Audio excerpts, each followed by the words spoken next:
Yang saya muliakan Bante Adikusalo Mahathera,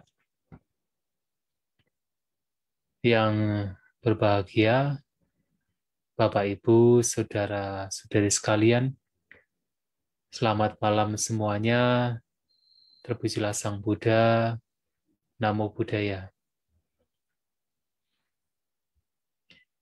Ya, malam ini kita akan sesuai dengan apa yang telah disampaikan, akan membahas tentang 62 pandangan salah. Ini saya agak pilek jadinya, Kak. Ya, jadi kurang maksimal suaranya. Yang mana 62 pandangan salah ini ditemukan di dalam Brahma Jala Sutta. Merupakan khutbah pertama dari tiga nikaya. Khutbah ini selain disebut sebagai Brahma Jala, juga disebut sebagai Atta Jala, Dhamma Jala, Diddhi Jala, Anutaro Sanggama Wijayo. Jadi ketika di akhir khutbah, Bante Ananda bertanya, khutbah ini sebaiknya diberi nama apa?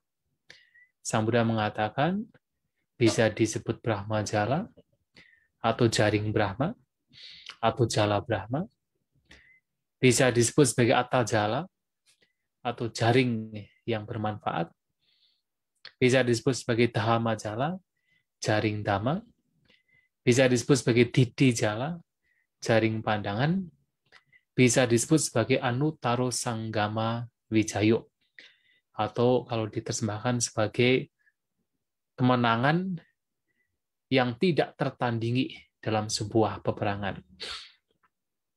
Nah, menarik sekali bahwa khutbah ini sebenarnya diberikan Sang Buddha kepada para siswa beliau atas sebuah peristiwa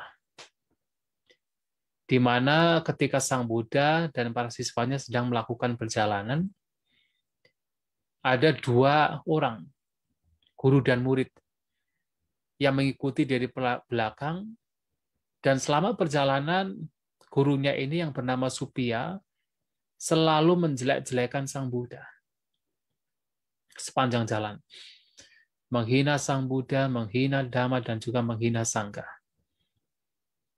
Tetapi kemudian Sang Buddha meminta kepada para siswa beliau untuk tidak menjadi marah, untuk tidak menjadi benci, ataupun tidak suka ketika ada seseorang yang menghina Sang Buddha, menghina ajaran beliau, dan juga menghina Sangha.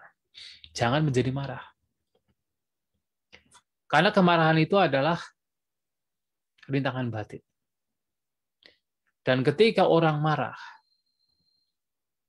seseorang tidak bisa memahami mana yang benar, mana yang buruk, mana yang bermanfaat, mana yang merugikan. Maka Sang Buddha meminta kepada siswa beliau untuk tidak marah. Nah, dalam khutbah yang sama, Sang Buddha juga menyatakan, dan bahkan seandainya ada seseorang yang memuji Sang Buddha, misalnya memuji dalam hal sila, dalam hal moralitas yang dimiliki oleh Sang Buddha mengatakan bahwa itu adalah sesuatu yang sebenarnya kecil. Nah, sementara orang biasanya memuji orang lain atas dasar perilaku. Nah, Sang Buddha dikatakan sebagai Calana Sampano, yang telah sempurna dalam tindak tanduk, tidak tercela. Nah, dalam Brahma Jala Sutta juga disebutkan Sang Buddha mempraktekkan berbagai, yaitu etika kemoralan yang luar biasa, yang sangat membedakan beliau dari para pertapa dan juga Brahmana lain. Tetapi seandainya orang ini memuji Sang Buddha atas dasar sila beliau, itu sebenarnya sesuatu yang kecil. Masih ada sesuatu yang jauh lebih dalam, lebih mulia, lebih agung, yang dimiliki oleh Sang Buddha, yang ketika orang memuji Sang Buddha itulah sempatasnya sepatutnya memuji Sang Buddha. Maka Sang Buddha mengatakan dalam Brahma Jala Sutta ini, dalam bahasa Pali, beliau mengatakan, Ati anyewa dhamma gambira dudasa duranu Buddha santa panita ataka wacara nipuna pandita vedanya. Ada dhamma yang lain. Ada hal yang lain yang dalam, yang sulit dilihat, sulit direalisasi, mendamaikan, agung, tidak bisa dimengerti hanya dengan logika, kata wacara, halus, nipuna, dan hanya dapat dimengerti, dipahami oleh bijaksanawan. Pandita Vedania. Ye tatahagato sayang abinya sajikatva pawedesi. Yang mana sang Tathagata setelah merealisasi dengan pengetahuan tingginya oleh diri sendiri, kemudian membabarkan. Yata bucang wanang sama wada mana wadiung. Dan karena hal itulah ketika seseorang memuji Sang Buddha, demikian sepatutnya memuji. Memuji atas dasar pengetahuan Sang Buddha yang begitu dalam, yang sulit dilihat, sulit dipahami, yang mendamaikan, yang agung, tidak bisa dilihat atau dimengerti dengan logika dan seterusnya. Dan apa hal ini yang dalam, yang sulit dilihat? Yang seandainya kalau seseorang memuji Sang Buddha, sepantasnya memuji atas dasar demikian. Tidak lain adalah Sang Buddha mengerti, memahami dengan abinya, dengan pengetahuan tingginya, 62 pandangan yang kita kenal sebagai pandangan salah yang ada pada zaman Sang Buddha. Bahkan boleh dikatakan pada zaman sekarang. Maka Sang Buddha mengatakan, kalau seseorang memiliki pandangan yang salah, dalam sutta ini dikatakan tidak akan keluar dari 62 pandangan salah ini. Semua akan tercakup di sana. Jadi apapun pandangan yang ada yang tidak benar, semua akan tercakup di dalam 62 pandangan salah ini. Nah, tentu kita tidak bisa membahas secara detail dengan waktu yang singkat. Tetapi setidaknya kita akan memperkenalkan apa 62 pandangan salah ini. Kalau kita kaji di dalam Brahma Jala Sutta, 62 pandangan salah ini bisa dibagi menjadi dua. Ya, kelompok yang pertama disebut Pubbanta Kapika, atau pandangan-pandangan yang muncul atas dasar pengalaman-pengalaman yang lampau. Jadi seseorang mengarahkan ke pengalaman-pengalaman yang lampau, kemudian memunculkan pandangan-pandangan ini, yang terdiri dari 18. Sementara kelompok yang kedua adalah Aparantika Kapika, Aparanta Kapika. Jadi pandangan-pandangan yang muncul atas dasar pemikiran-pemikiran yang akan datang, yang terdiri dari 44 pandangan. Jadi 18 tambah 44 menjadi 62 pandangan salah. 62 pandangan. Nah, yang 18 pandangan yang mengacu kepada pemikiran atau katakan pengalaman-pengalaman yang lampau, kemudian atas dasar pengalaman yang lampau, kemudian memunculkan pandangan ini, itu terbagi menjadi 5 kelompok lagi. Nah, kita lihat satu persatu. Kelompok yang pertama disebut Sasatawada, atau wada itu artinya doktrin, ya, ajaran. Ajaran yang berkaitan dengan eternalism, Jadi pandangan-pandangan yang berkaitan dengan eternalism, eternal, kekekalan. Nah, sasata itu artinya kekekalan. Nah, dalam hal ini terdapat 4 pandangan yang menyatakan bahwa diri dan dunia atau diri dan alam semesta ini dikatakan sebagai kekal. Yang menjadi menarik adalah ternyata pandangan-pandangan ini muncul itu terkadang bukan atas dasar logika, bukan atas dasar akal, atau atas dasar pokoknya ini masuk akal. Tidak. Tetapi banyak dari pandangan-pandangan ini muncul justru karena pengalaman meditasi. Karena pengalaman-pengalaman yang muncul dari meditasi, kemudian seseorang mengacu pada pengalaman tersebut, kemudian memunculkan sebuah pandangan. Yang ternyata pandangan demikian oleh Sang Buddha dikatakan masih sebagai pandangan yang tidak benar. Nah, sebagai contoh yang muncul dalam Sasata Wada ini, pandangan memiliki kekekalan. Nah, yang pertama ada seorang, apakah itu bertapa atau brahmana, yang ketika dia itu mempraktekkan meditasi, dan dengan kekuatannya meditasi, ia mampu mengingat 1 kelahiran, 2 kelahiran yang lampau, 3, 5, 10 kelahiran yang lampau, 100 kelahiran yang lampau, bahkan sampai ratusan ribu kelahiran yang lampau. Nah, ketika mengingat bahwa yang mampu mengingat ratusan ribu kelahiran yang lampau dengan kekuatan meditasinya, kemudian dia berpikir bahwa yang namanya diri dan juga dunia itu kekal. Nah, ini bisa terjadi pada siapapun. Kalau seseorang tidak mengenal ajaran Buddha, kemudian mempraktekkan meditasi, mempunyai kemampuan untuk melihat kehidupan-kehidupannya lampau, tidak hanya 1, 2, 3 kehidupan, ratusan ribu kehidupan, wah kemudian beranggapan berpikir bahwa yang namanya diri dan alam semesta itu kekal, tidak berubah, akan tetap demikian. Seperti dalam khotbah tersebut, seperti puncak batu karang, Pabata Kutang. Nah, Pabata itu gunung-gunung karang, gunung batu. Kutang itu puncak gunung batu. Jadi seperti tidak bergerak, diam, kekal. Atau seperti pilar kota. Nah, jadi kalau zaman dulu itu, kota itu diberi pilar. Nah, dikatakan sebagai diam, karena pilar kota itu harus ditancapkan dengan kuat. Maka seperti kekal.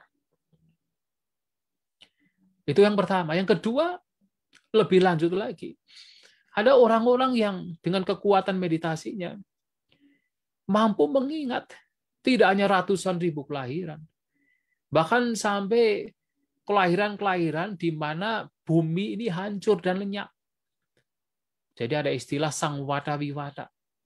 Sangwata Viwata itu artinya adalah alam semesta ini mengalami pengembisan, Sangwata, kemudian mengalami pengembangan, Viwata. Nah, dalam proses demikian sebenarnya ya bumi kita itu sudah hancur lenyap dalam proses Sangwata Viwata ini. Dan ini bisa mengingat bagaimana kelahiran-kelahiran yang boleh dikatakan sudah banyak sekali dengan ukuran bumi ini hancur lenyap, atau alam semesta ini mengalami pengembangan pengembisan, itu sampai 10 kali. Bayangkan, bumi ini sejak ini muncul, sampai nanti hancur, kemudian muncul lagi, hancur lagi, itu Sangwata Viwata. Karena di dalam teks-teks Pali dikatakan ketika alam semesta ini mengalami Sangwata, kemudian hancur, bumi hancur. Kemudian ketika mengalami Viwata, pengembangan muncul lagi. Tapi nanti dalam prosesnya juga hancur lagi. Sebelum Sangwata sudah hancur lagi. Karena kehancuran bumi itu terjadi karena api, karena angin, karena air bisa terjadi.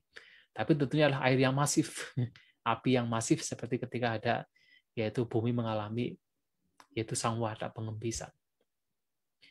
Itu dalam satu sangwara wiwada itu sudah banyak sekali kelahiran dan ini sampai 10. Nah, karena hal itulah kemudian mereka berpikir, wah, yang namanya diri dan alam semesta itu kekal. Nah, yang ketiga, lebih lagi. Dengan kekuatan meditasinya sampai seseorang itu mampu mengingat kehidupan-kehidupan yang lampau sepanjang alam semesta ini mengalami sangwara wiwada sampai 40. Jadi 10, 20, 30, sampai 40 kali. Wah, itu tidak tahu bagaimana itu bisa mengingat demikian. Sehingga apa? Sehingga mereka berpikir, wah, diri ini, alam semesta ini kekal. Buktinya apa? Buktinya saya melihat sendiri. Nah, begitu mereka. Padahal belum melihat sebelumnya. Dan juga tentu belum melihat akhirnya. Jadi kalau kita dalam agama Buddha kan nibbana kan sebagai akhir. Akhir dunia. Akhir dunia itu adalah nibbana. Nah, itu yang ketiga. Yang keempat adalah orang-orang yang hanya berlogika. Berlogika, berpikir-pikir, menggunakan reasoning. Ya, dalam bahasa Bali ada istilah taki vimangsi. Taki itu kata ya vitaka juga. Ya, kata dasar yang sama. Artinya atas dasar pemikiran semata, atas dasar penyelidikan semata vimangsi. Kemudian ya karena logikanya kemudian berpikir dunia dan diri ini adalah kekal. Nah, ini yang pertama. Nah, 4 yang selanjutnya adalah ada istilah ekkaca sasatawada yang beranggapan bahwa di dunia ini, dunia dan diri ini separuhnya kekal, separuhnya tidak kekal. Jadi parsial. Jadi ya ini juga karena apa? Beberapa karena mereka itu mempunyai pengalaman meditasi. Kekuatan meditasinya. Jadi jangan beranggapan bahwa kalau meditasi itu pasti menjadi benar pandangannya. Belum tentu. Pandangannya bisa menjadi salah kalau tidak hati-hati. Nah, yang pertama dikatakan yang sering kali dibahas sebenarnya. Tapi saya singkat saja. Nah, yang pertama adalah dikatakan bahwa suatu kali makhluk-makhluk terlahir di alam abhasara. Nah, ketika bumi ini atau alam semesta mengalami pengembangan, kemudian alam Brahma, Maha Brahma, dalam alam Brahma itu muncul. Jadi alam abhasara itu adalah ya diperoleh dengan jana kedua. Nah, kemudian jana ke-1 yang alam Brahma di jana ke-1 itu sebenarnya ketika ada penghancuran itu juga ikut hancur juga dikatakan. Nah, dikatakan muncul alam Brahma ini. Nah, ketika muncul ada satu dari alam abhasara itu terlahir di sana. Kemudian hidup di sana sangat lama. Karena lama kemudian menjadi bosan. Nah, coba terlahir di alam Brahma pun juga menjadi bosan. Bayangkan, kita ingin terlahir di alam dewa, alam Brahma, ternyata bosan juga kalau terlalu lama. Nah, setelah karena merasa bosan, kemudian berpikir, wah, mudah-mudahan ada juga makhluk-makhluk lain yang datang ke sini. Ternyata betul. Jadi ada makhluk-makhluk yang dari alam abhasara pun juga meninggal dari sana terlahir di alam Brahma. Nah, ternyata makhluk-makhluk yang terlahir di alam Brahma yang belakangan ini mati duluan. Karena kekuatan kebajikannya itu kurang, kemudian mati duluan, terlahir di alam manusia. Ternyata makhluk Brahma yang terlahir di alam Brahma terlebih dahulu itu tidak meninggal-meninggal, tidak mati-mati, karena kebajikan yang luar biasa. Nah, jadi Brahma yang pertama pun juga berpikir, begitu saya berpikir kalian datang, kalian muncul. Berarti saya itu pencipta, kamu itu saya ciptakan. Nah, sementara yang meninggal pun juga ketika terlahir sebagai manusia, kemudian dengan kekuatan meditasinya, nah, bermeditasi mencapai kekuatan jana dan mampu mengingat satu kehidupan lampaunya yang ketika dia terlahir di alam Brahma. tidak bisa melihat kehidupan yang lampu-lampunya lagi, hanya satu kehidupan lampunya. Nah, karena hal itulah kemudian dia berpikir bahwa makhluk Brahma yang ada di alam Brahma itu yang pertama itu dikatakan sebagai kekal. Sementara kita-kita ini tidak kekal. Sementara manusia-manusia itu tidak kekal. Jadi apa? Brahma kekal, nah dia sendiri yang lainnya tidak kekal. Jadi parsial, ada yang kekal, ada yang tidak kekal. Itu yang pertama. Kemudian yang kedua juga hampir sama, tapi bisa beda kasus. Tidak ada makhluk-makhluk dewa yang terlahir di alam dewa, tetapi mereka itu terlena oleh apa? Canda tawa mereka. Jadi karena mungkin saking bahagianya, dan mereka itu ya tertawa, bahagia begitu kan. Itu disebut kida padusika. Jadi batin mereka itu dikotori oleh kesenangan mereka. Jadi bermain-main mereka, canda tawa mereka. Nah, karena batin mereka itu dikotori oleh kesenangan yang berlebihan, itu juga sebagai kotoran batin, dan mereka meninggal. Ketika meninggal, terlahir sebagai manusia, kemudian praktek meditasi, ingat dengan kehidupan ketika terlahir sebagai dewa. Kemudian dia melihat para dewa yang batinnya tidak terkotori oleh kesenangan, oleh bermain-main, mereka masih hidup di sana. Nah, mereka itu kekal. Nah, sedangkan kita-kita ini yang dikotori oleh kesenangan, kita itu tidak kekal. Nah, jadi begitu. Nah, yang ketiga hampir sama. Ada dewa-dewa yang disebut sebagai manopadusika. Jadi dewa-dewa yang dikotori oleh pikirannya sendiri, terutama pikiran iri. Jadi harus diingat, bahkan di alam dewa pun juga masih ada iri hati. Jadi ada dewa-dewa yang iri dengan lainnya. Iri dengan dan marah dengan yang lainnya.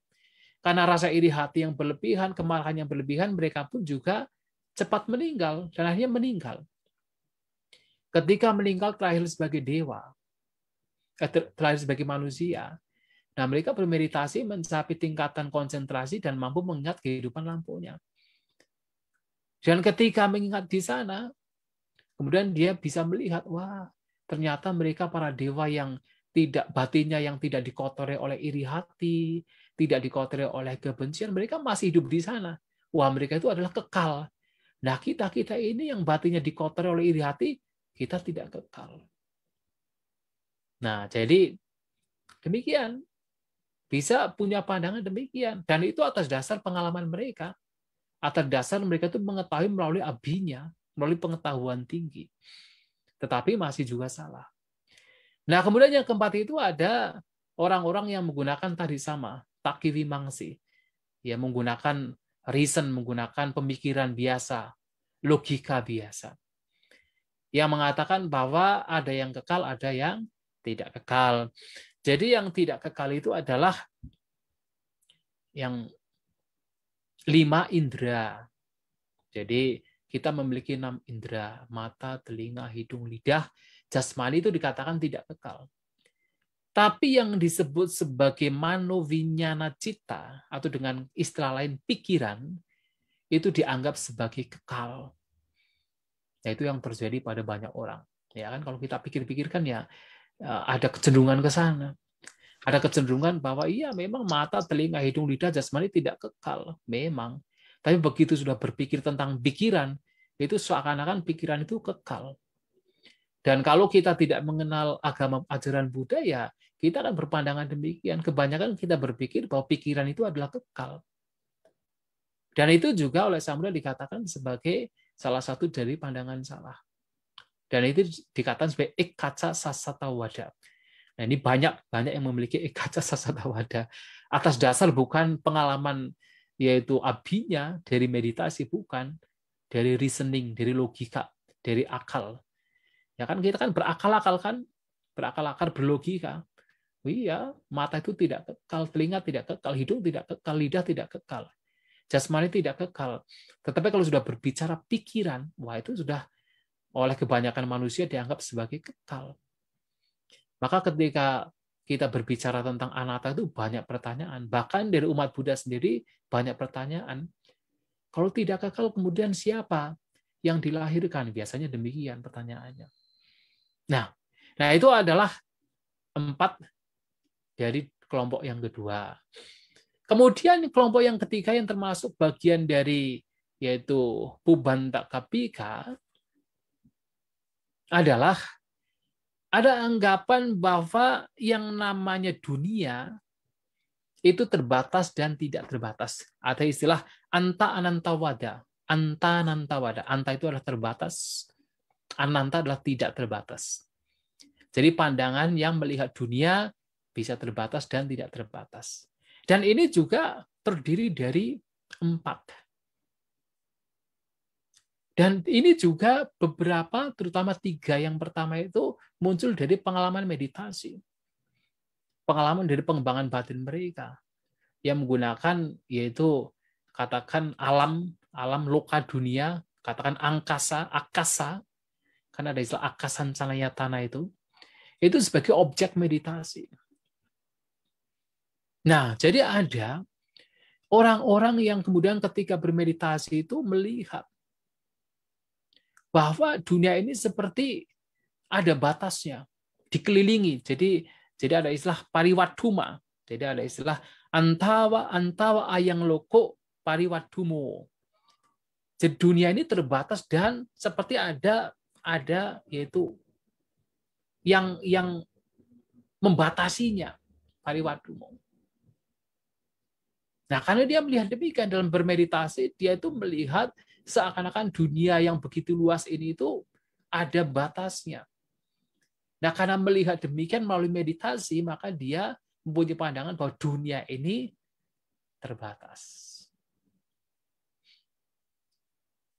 Tetapi ada juga orang yang bermeditasi, melihat bahwa dunia ini tidak ada batasnya. Nah, kan ada ini yang akasan canayatana itu. Melihat dunia seperti tidak ada batasnya. Tidak ada batasnya sama sekali. Nah, sehingga apa? Orang-orang ini berpikir bahwa dunia ini tidak terbatas. Jadi ada istilah yaitu ananta sanyilo kasmi wiharati ananto ayang loko aparianto. Jadi dia berdiam di dunia dengan persepsi tanpa batas. Ya. Kemudian dia mempunyai pandangan ananto ayang loko aparianto. Bahwa dunia ini ayang loko ananto, tidak terbatas. Aparianto ya juga tidak ada batasannya. Parianta itu artinya terbatas. Aparianta tidak ada batasannya. Karena melihat melalui meditasi. Nah, ini yang seringkali diperdebatkan pada zaman Sang Buddha. Jadi ada 10 pertanyaan spekulatif yang seringkali dibahas pada zaman Sang Buddha dan pun ditanyakan kepada Sang Buddha. Sang Buddha mengatakan, saya tidak membahas hal-hal tersebut. Nah, 2 di antaranya adalah apakah dunia ini terbatas atau tidak terbatas. Nah, mereka itu yang punya pengalaman meditasi bisa mengatakan, oh iya terbatas. Saya menggunakan kemampuan meditasi saya bisa melihat ternyata dunia ini adalah terbatas. Seperti ada batasannya. Seperti dikelilingi oleh batas pariwadhumo. Tapi yang melihat bahwa dengan meditasinya dunia itu seperti tidak terbatas, ya akan mengatakan dengan kekehnya, dengan kokohnya, melekat dengan pandangannya bahwa dunia ini tidak terbatas. Nah, sementara yang ketiga itu ada orang-orang yang bermeditasi kemudian melihat bahwa atas dan bawah itu terbatas. Ada batasnya gitu, atas dan bawah. Kemudian yang ke depan ke belakang, ke samping, jadi tiriang itu ada yang crossing tiriang. Itu tidak ada batasannya. Ya, kan persepsi kita kan bisa mengacu ke situ. Kita merasa seakan-akan bahwa ketika duduk ya kita dibatasi oleh tanah. Kemudian di atas kita itu dibatasi, ada batasnya lagi. Kemudian ke depan, ke belakang, ke kanan, ke kiri, itu seakan-akan itu tidak ada batasnya. Bisa demikian. Jadi udang ado antawa, nah, sedangkan tiriang anantawa. Jadi atas bawah itu adalah terbatas, sementara yang menyeberang artinya ke depan, ke belakang, kanan, kiri tidak terbatas. Nah, itu dari pengalaman meditasi.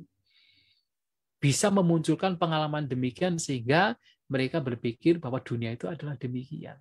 Dan itu dipegang erat-erat.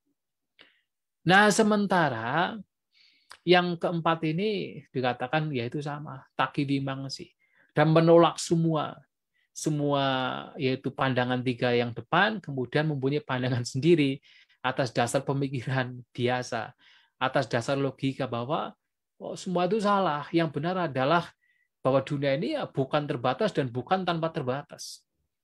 Nah, jadi ada pandangan demikian. Nah, itu adalah jadi sudah berapa? 12 ya, sudah 12.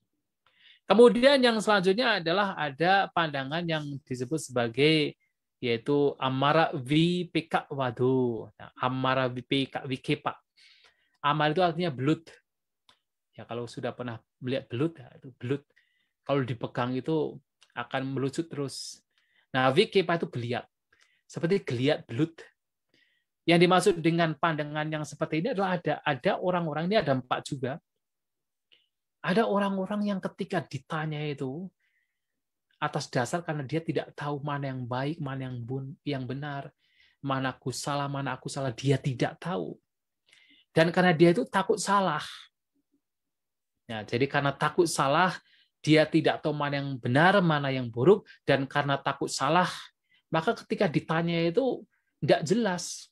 Seperti belut. Jadi misalnya ditanya, apakah dunia itu terbatas?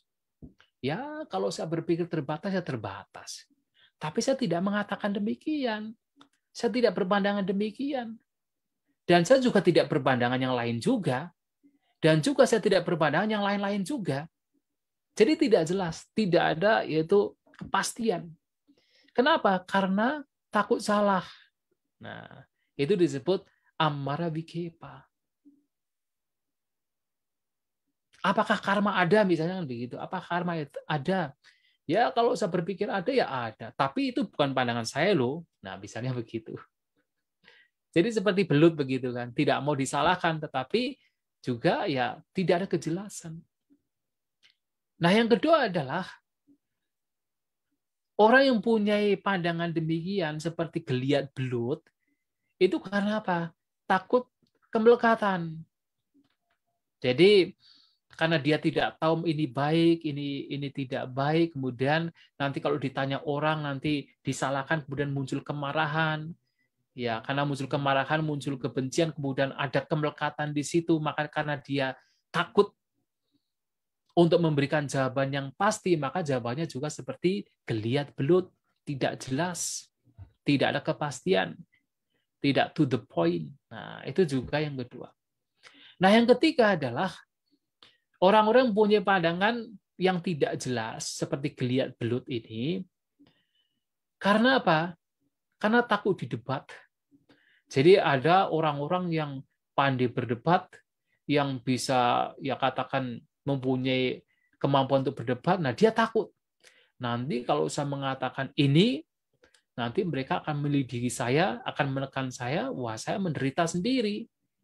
Makanya karena takut didebat, takut diselidik, takut ditekan, yaitu jawabannya kesana kemari tidak jelas.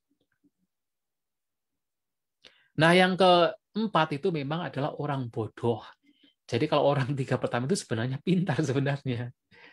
Jadi kalau zaman Sang Buddha itu ada satu yang juga termasuk Amara Vikepa, yaitu Sanjaya Beladiputa. Itu terkenal sekali. Salah satu guru yang terkenal. Dan ada indikasi bahwa Sanjaya Beladiputa ini juga guru dari Banti Sariputa sebelum menjadi seorang biku. Pandai sekali. Tapi karena kepandaiannya dan tidak mau disalahkan ya seperti itu. Jadi seperti geliat belut. Nah, kemudian yang keempat itu memang karena bodoh. Ya karena bodoh makanya ya dia begitu.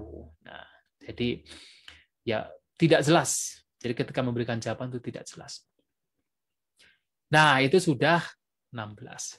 Nah, yang kedua, yang maksudnya yang kelompok yang kelima dari Bubanta Kapika adalah ada 2 pandangan yang berkaitan dengan bahwa dunia dan diri ini sebenarnya muncul secara spontan.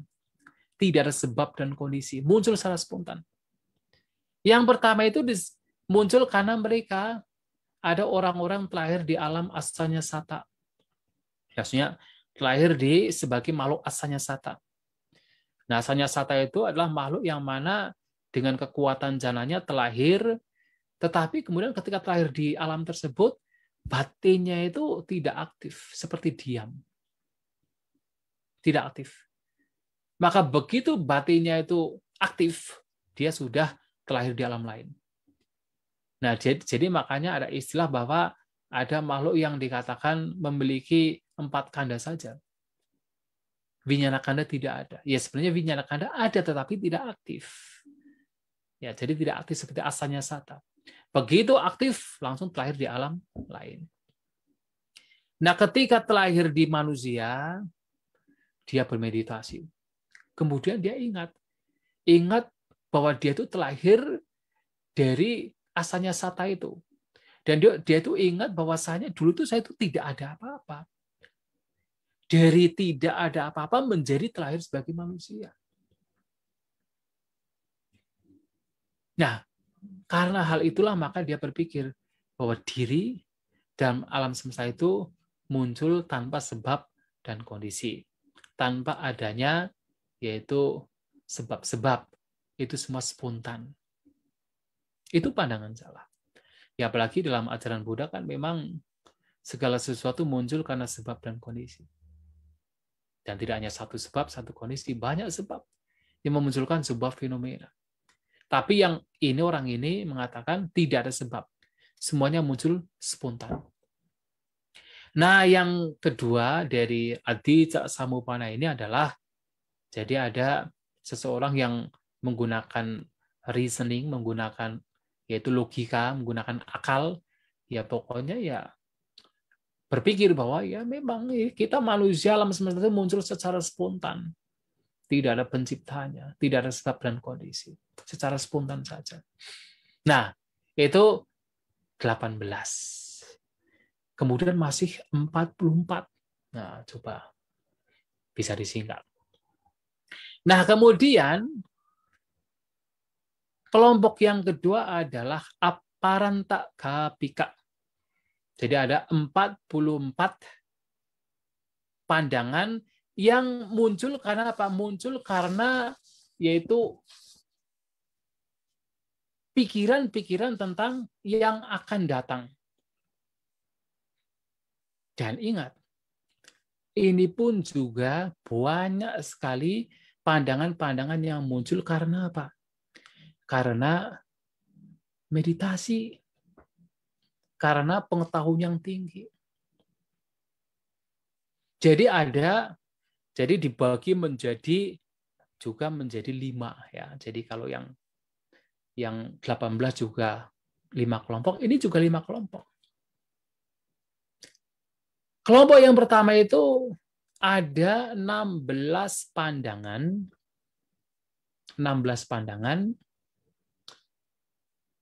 yang mengatakan bahwa setelah kematian ada atta, ada atma, ada diri yang tidak cacat.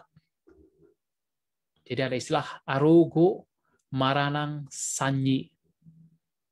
Tidak cacat dan juga sadar. Ini berkaitan dengan pandangan tentang ada diri.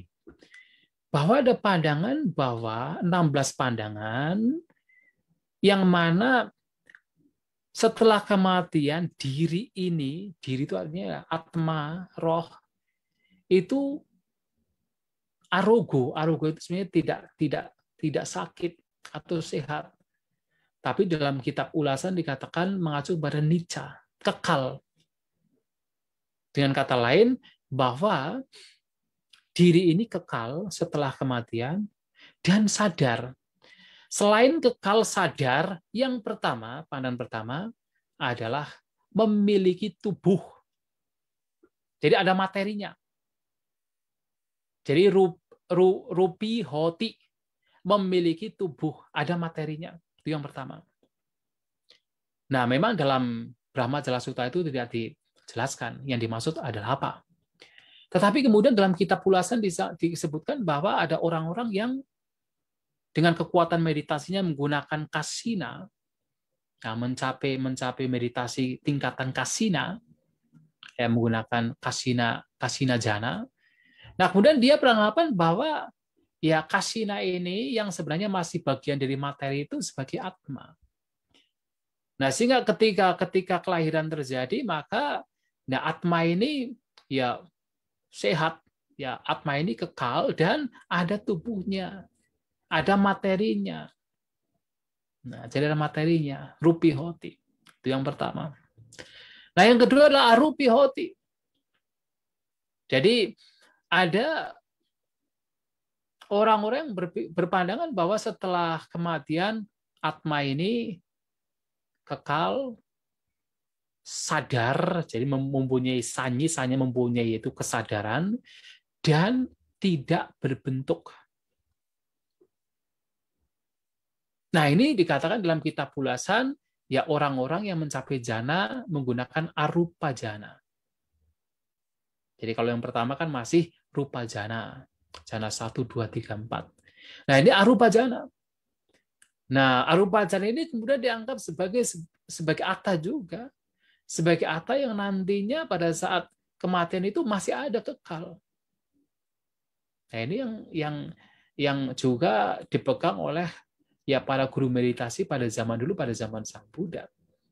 Termasuk kenapa seperti misalnya Uddaka Ramabhuta Alarakalama ini sudah mencapai tingkatan meditasi tinggi arupa jana, akincanayatana, newasanya nasanyayatana, tetapi tidak terbebaskan ya karena masih ada pandangan demikian. Masih ada pandangan keberadaan atta setelah kematian. Nah, karena itulah kemudian ya mereka tidak terbebaskan. Jadi ada pandangan bahwa atta itu, roh atau atma ini setelah kematian itu katakan tidak cacat, ya, sadar, dan tetapi tidak berbentuk. Nah, yang ketiga adalah berpandangan bahwa atta ini yang tidak cacat, yang sadar setelah kematian, tetapi memiliki bentuk dan tidak berbentuk. Nah, ini membingungkan. Katakan ada bentuknya, tapi juga tidak berbentuk. Nah, yang keempat adalah bukan berbentuk dan bukan tanpa bentuk. Ya kan? Jadi yang keempat, bukan berbentuk dan bukan tanpa berbentuk. Itu yang keempat pertama dari 16. Kemudian keempat yang kedua, nah ini mengacu kepada bahwa kesadaran atau atma yang kekal atau katakan sehat, yang sadar, itu nanti setelah kematian juga dikatakan sebagai terbatas. Itu yang pertama. Kemudian dikatakan sebagai tidak terbatas. Kemudian dikatakan terbatas dan tak terbatas.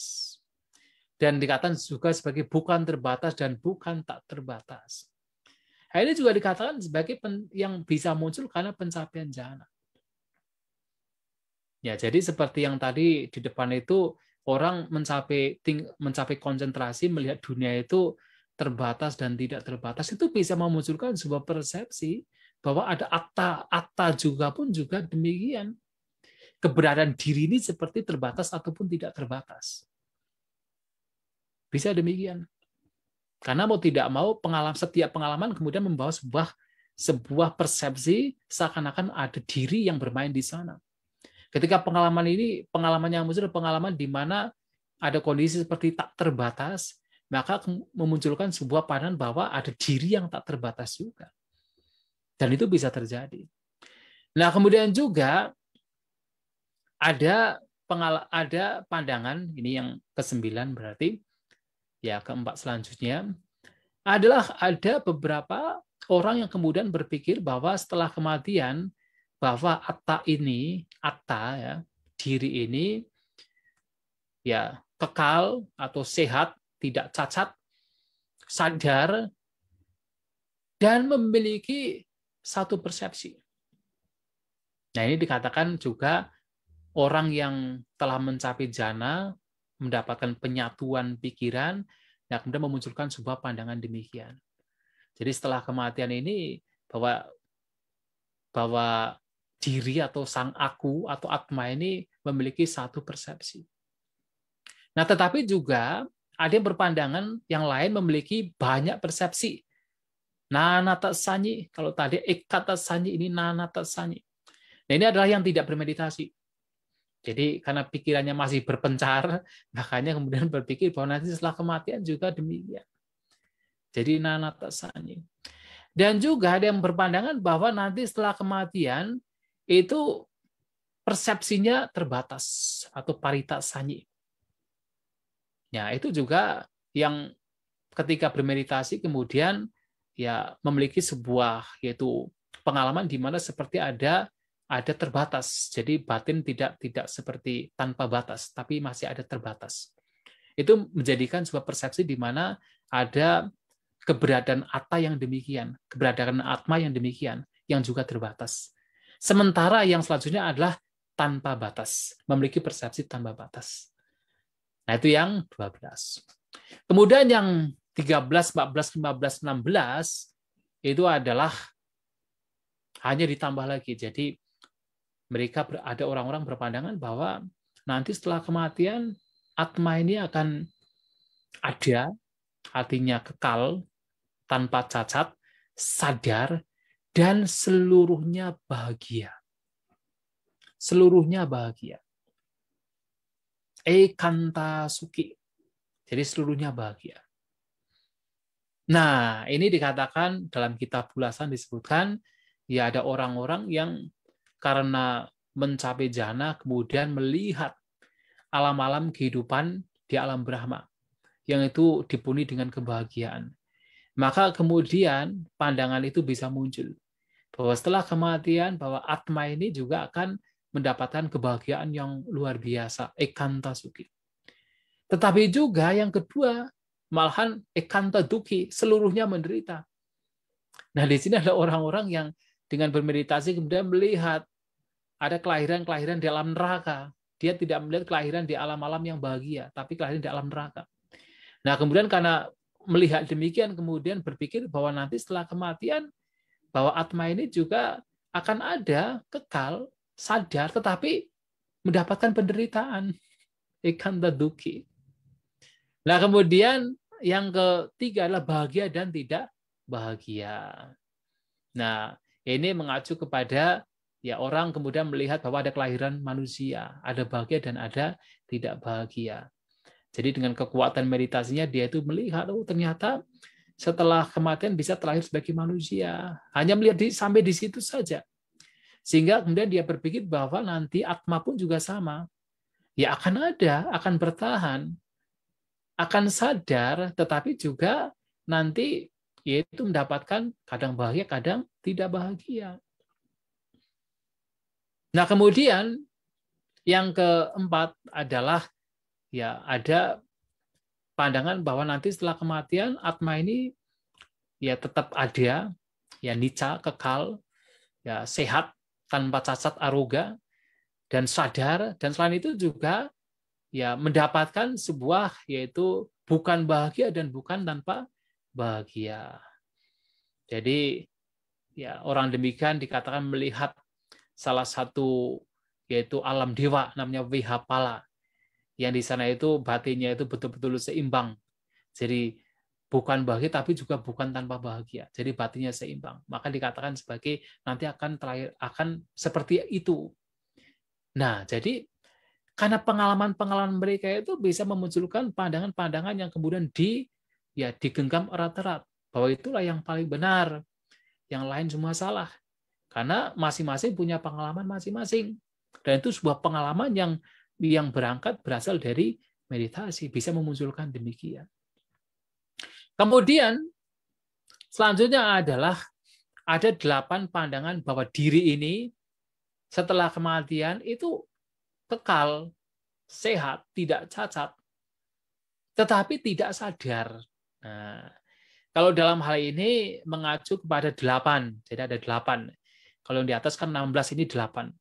Nah, dalam hal ini hanya mengacu pada yang pertama, selain yaitu kekal, tidak sadar, kemudian memiliki tubuh. Yang kedua, tidak memiliki tubuh. Yang ketiga, ya memiliki tubuh dan bukan tubuh. Yang keempat adalah ya bukan, ya memiliki bukan tubuh tapi juga bukan tanpa tubuh. Kemudian yang selanjutnya, empat selanjutnya adalah berkaitan dengan terbatas dan tidak terbatas. Nah, kemudian juga yaitu terbatas dan bukan terbatas, dan yang keempat adalah bukan terbatas dan bukan tanpa terbatas. Ada 8. Nah, kemudian yang selanjutnya adalah juga 8 pandangan bahwa diri ini setelah kematian, nah, tidak cacat, aroga, tetapi juga bukan memiliki kesadaran dan bukan tanpa kesadaran. Jadi newasanya nasanya. Newasanya nasanya. Dan setelah itu juga sama. Memiliki tubuh, materi, ya, tidak memiliki tubuh, memiliki tubuh dan tidak memiliki tubuh, dan juga bukan memiliki tubuh dan bukan tanpa tubuh. Dan terbatas, tidak terbatas, ya, bukan terbatas dan bukan tak terbatas, dan juga bukan terbatas dan bukan tanpa terbatas. Jadi ada 8. 16 tambah 8 tambah 8, 32. Berarti masih berapa lagi? Ya. 32 tambah 18 berapa? Berarti masih 12 lagi. Ya toh? Cepat kan? Nah, kemudian juga pandangan yang mengacu kepada yang akan datang. Nah, kelompok yang keempat adalah pandangan Ucedawada. Jadi kalau yang lainnya itu kebanyakan pandangan Sasatawada, yang lainnya itu. Walaupun sementara ada yang juga Ikkaca Sasatawada, parsial, kekekalan, tapi kebanyakan adalah Sasatawada, pandangan kekekalan. Jadi 3 kelompok yang atas itu semua kekal. Jadi Atta itu kekal, walaupun ada ya berbeda-beda pandangan mengenai apakah punya tubuh, tidak punya tubuh, atau apakah terbatas atau tidak terbatas, tapi kekal. Tetapi yang ini adalah tidak kekal. Dan ini pun juga sama. Ada beberapa yang muncul karena meditasi juga. Jadi kalau tadi kan karena meditasi kemudian berpikiran bahwa oh nanti akan seperti ini. Ini juga sama. Karena beberapa karena meditasi. Tetapi yang pertama itu ada orang-orang yang berpandangan bahwa tubuh ini adalah diri. Yang disebut sebagai Atta itu tubuh. Tubuh yang terdiri dari 4 unsur yang berkembang tumbuh karena makanan, ini adalah diri. Dan setelah kematian, lenyap. Lenyap total. Tidak ada kelahiran kembali. Nah, ini yang kalau di zaman Sang Buddha itu yang dipegang oleh seorang guru bernama Ajita Kesakambali. Nah, Ajita Kesakambali ini punya pandangan bahwa tubuh ini ya yang namanya Atta itu sama dengan tubuh. Jadi yang jiwang tang sarirang, bahwa tubuh ya Atta dan jiwa dan tubuh atau atma dan tubuh itu sama. Karena sama, maka ketika tubuh ini mengalami kehancuran, atma juga akan hancur. Jadi di dalam teks lain, teks India, bukan Buddhis, itu diberikan perumpamaan. Jadi seperti orang yang makan daun sirih dicampur dengan kapur. Jadi zaman dulu pun juga sudah ada. Daun sirih dicampur dengan kapur. Ketika makan daun sirih dengan kapur, akan memunculkan warna merah. Nah, warna merah ini muncul dari daun sirih dan kapur yang dikunyah. Warna merah ini simbol atau padanan dari jiwa atau atma. Sedangkan daun sirih dan kapur ini adalah tubuh. Artinya jiwa itu muncul karena tubuh. Tubuh itu jiwa. Sehingga ketika tubuh hancur, ya jiwa hancur. Roh tidak ada. Maka tidak ada kelahiran kembali. Nah, ini yang pertama. Dan itu bukan muncul karena meditasi. Banyak orang demikian. Kan sekarang juga banyak juga kan di antara kita, wah hidup kan hanya sekali, pokoknya bersenang-senang saja, tidak usah pusing-pusing, kan begitu. Nah ini kaum materialis. Jadi Uche Dawata ini bisa mengantarkan orang menjadi apa? Materialis. Jadi hidup hanya demi kesenangan. Karena berpandangan hidup itu hanya sekali. Tidak ada kelahiran, tidak ada hukum karma. Ya, jadi kalau sudah tidak ada kelahiran, ya tidak ada hukum karma. Mereka tidak percaya hukum karma. Ya, itu juga bahaya. Itu yang pertama. Nah, yang kedua ini adalah ada orang-orang yang kemudian mempunyai pandangan bahwasanya atta itu ada sebenarnya, tapi yang kamu katakan sebagai bahwa tubuh sebagai atta itu salah, itu tidak benar. Nah, dikatakan ada atta yang dikatakan sebagai atta kedewaan, memiliki tubuh dan makan makanan materi juga. Tetapi atta ini pun, atma ini pun, diri ini pun juga setelah kematian itu akan lenyap. Karena lenyap maka tidak ada kelahiran kembali. Sama, tetapi hanya pandangan attanya itu berbeda. Nah, atta kedewaan ini yang mengacu pada pikiran. Jadi kalau tadi kan tubuh sebagai atma, nah ini atta sebagai sesuatu yang lebih halus lagi, itu pikiran itu sendiri. Dianggap sebagai atta, sebagai atma, sebagai roh, sebagai jiwa. Tapi setelah kematian juga hancur. Tidak ada kelahiran. Nah, yang ketiga, nah ini sudah mulai karena pengalaman meditasi. Yang ketiga ini ada orang-orang punya pengalaman di mana ada tubuh lain yang diciptakan oleh pikiran. Nah, ini disebut manumaya.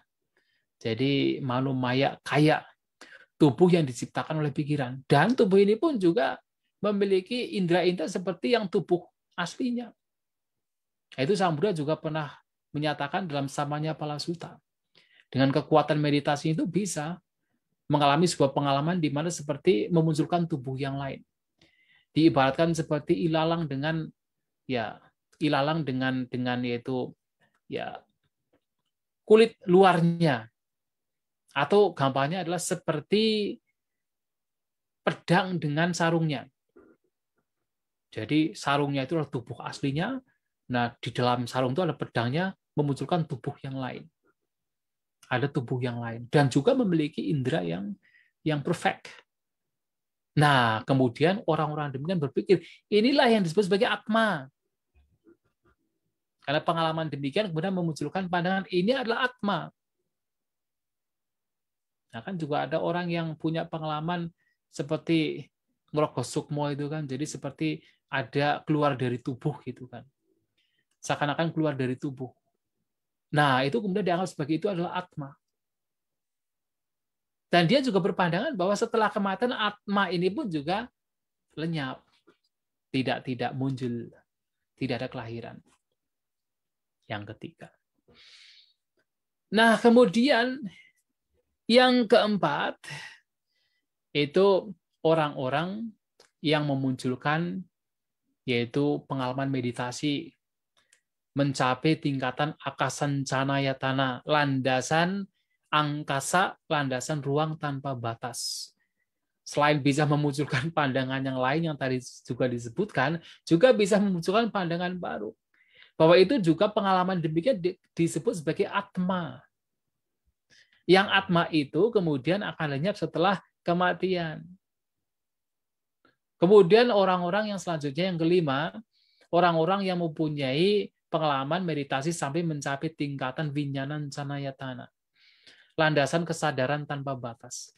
Dan itu dianggap sebagai atma juga, sebagai roh, sebagai jiwa. Dan kemudian pandangan berlanjut. Setelah kematian, atma ini pun juga akan lenyap. Kalau yang di atas kan setelah kematian akan muncul lagi ya di alam lain, berbentuk atau tidak berbentuk, terutama tidak berbentuk. Nah, tidak berupa, tidak berwujud, atau arupi sanyi. Nah, kemudian yang keenam yaitu adalah akincanayatana. Jadi mencapai landasan kekosongan dari hasil meditasi, kemudian pengalaman demikian pun kemudian membuat sebuah persepsi bahwa itu adalah atma. Dan atma itu juga setelah kematian akan lenyap. Nah, yang ke-7, newasanya nasanya yatana. Jadi mempunyai pengalaman meditasi mencapai tingkatan landasan persepsi dan bukan persepsi dan bukan tanpa persepsi. Dan itu juga dianggap sebagai atma. Jadi pengalaman demikian pun juga memberikan sebuah kecenderungan, sebuah persepsi keberadaan atta, keberadaan roh jiwa. Yang itu kemudian berlanjut, pandangannya berlanjut bahwa itu pun juga akan lenyap setelah kematian. Nah, jadi 32 tambah 7 menjadi 39. Masih ada berapa lagi? Ada 5. Ya kan 44 kan ya? Ada 5. Nah, yang kelima ini ada istilah dita dhamma nibbanawada. Jadi ada pandangan yang mengacu kepada nibbana saat ini dan sekarang. Tapi ternyata nibbananya itu beda dengan nibbana yang diajarkan Sang Buddha. Nah, jadi pandangan ini pun juga yang pertama memang pandangan yang muncul dari kebanyakan orang. Bahwa kalau kita itu bisa menikmati kesenangan indera melalui mata, hidung, telinga, hidung, lidah, jasmani, itulah yang disebut sebagai nibbana.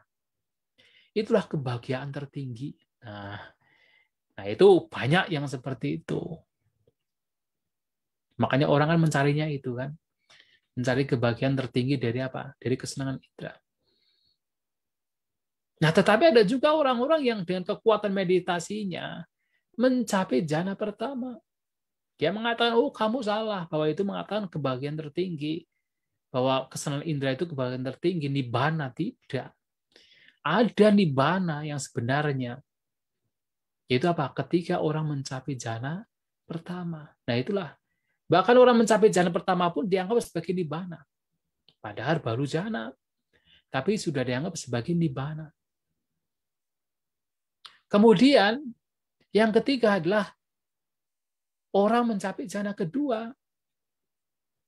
Kemudian dia mengatakan, memang benar, ada kebahagiaan ketika mendapatkan kesenangan indera. Memang benar ada kebahagiaan ketika mendapatkan jhana pertama, tapi itu bukan nibbana. Nibbana ini adalah ini loh, ketika orang mencapai jhana kedua. Kemudian yang mencapai jhana ketiga beda lagi. Mengapa? Bahwa nibbana yang sesungguhnya adalah jhana ketiga.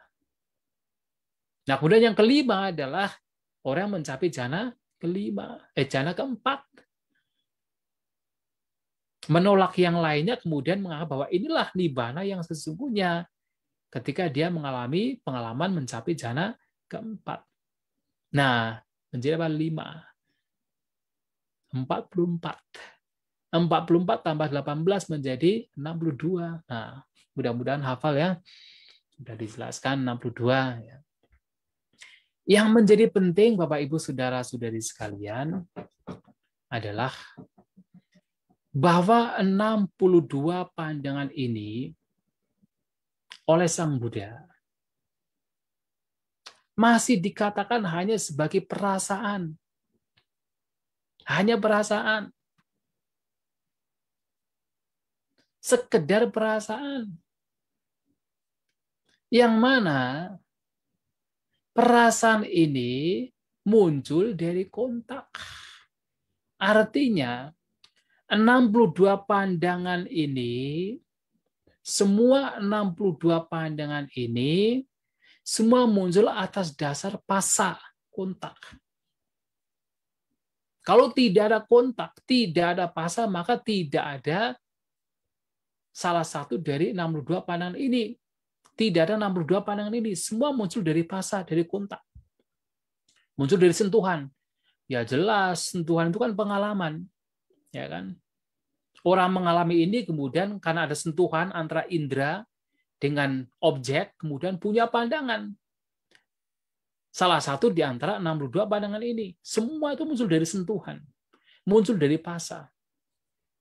Walaupun seandainya itu adalah karena pengalaman abinya, karena meditasi tingkat tinggi, sampai ingat kehidupan-kehidupan yang lampau, berkalpa-kalpa kehidupannya lampau. Tetapi semua itu karena apa? Sentuhan pasak. Masih dalam ranah pasak sentuhan. Dan pasak memunculkan wedana, perasaan. Makanya 62 pandangan ini juga dikatakan oleh Sang Buddha sebagai apa? Sekedar perasaan semata. Dan ini adalah perasaan yang juga pandangan-pandangan yang termanifestasi dari batin yang masih gelisah. Batin yang masih goyah, yang masih dicengkram oleh tanha. Wah, luar biasa ya, padahal pandangan yang muncul itu banyak dari pengalaman meditasi, tapi oleh Sang Buddha dikatakan masih apa? Masih dicengkram oleh tanha. Masih sebagai pandangan-pandangan yang merupakan manifestasi dari kegelisahan pikiran, dari kegoyahan pikiran. Paritasa vipandita. Yang itu muncul dari tanha, nafsu keinginan, dicengkram oleh nafsu keinginan. Kenapa? Vedana pacaya tanha. Karena dengan adanya perasaan memunculkan tanha, nafsu keinginan.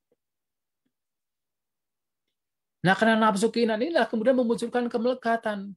Makanya masing-masing orang yang punya pandangan ini melekat erat-erat. Menganggap bahwa inilah yang paling benar, yang lain salah. Muncul dari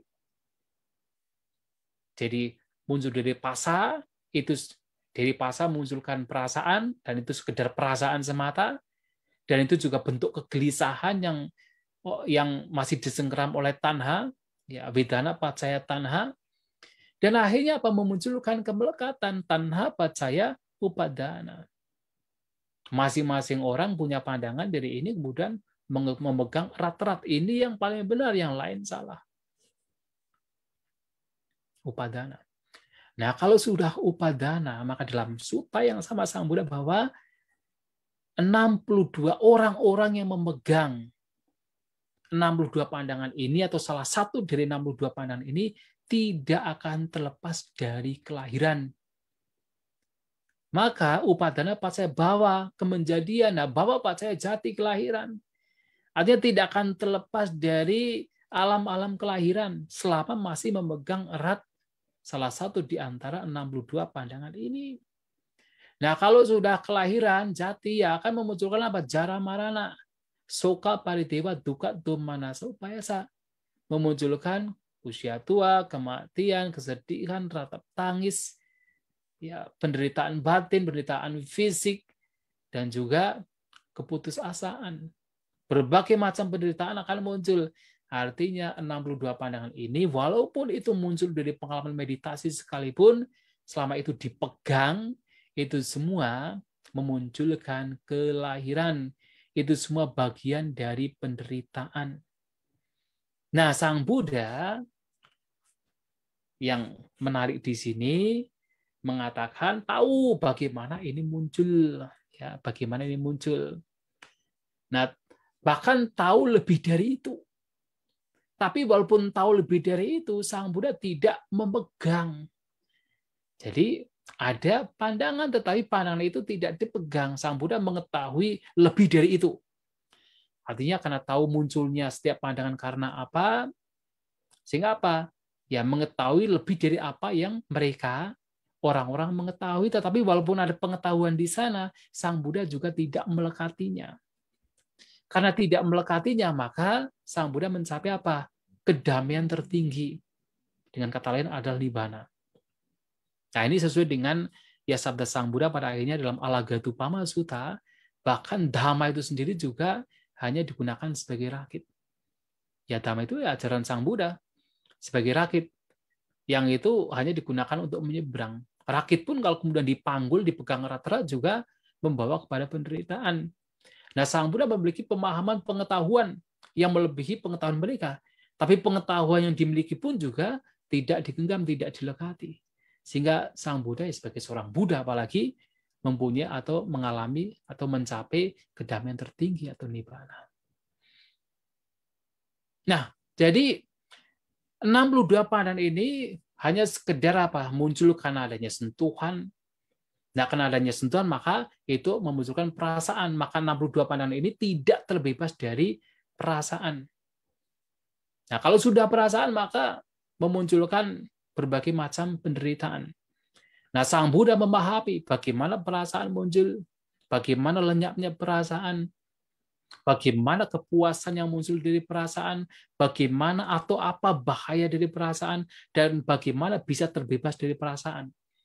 Nah, ini lebih lanjut dari apa yang dimiliki Sang Buddha. Sementara orang-orang ini, ya katakan, boleh dikatakan terikat dengan perasaan mereka.